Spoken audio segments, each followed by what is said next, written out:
नवी दिल्लीमध्ये सध्या पंतप्रधान नरेंद्र मोदी आणि त्यांच्या कॅबिनेटच्या शपथविधीची जय्यत तयारी सुरू होती। ही तयारी जवळपास पूर्ण झालेली आहे। ओएसिस फर्टिलिटीच्या तज्ञांनी आयव्हीएफ उपचार पद्धतीद्वारे 1 लाखांहून अधिक जोडप्यांना मातृत्व प्राप्तीचा आनंद दिला आहे।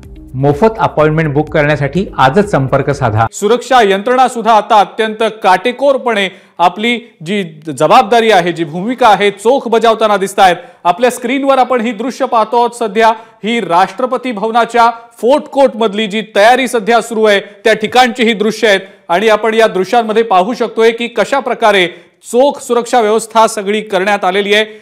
काही मान्यवर सुद्धा हळूहळू यायला सुरुवात झालेली आहे।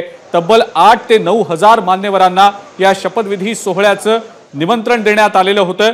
7:15 वाजता पंतप्रधान नरेंद्र मोदी आपली पद आणि गोपनीयतेची शपथ घेतील आणि त्यानंतर त्यांच्या कॅबिनेट मधल्या मंत्र्यांची शपथ देण्याचा जो कार्यक्रम आहे तो केला जाईल। आपण सध्या ही थेट दृश्य पाहतो आहोत राष्ट्रपती भवनातल्या फोर्ट कोर्ट मधली।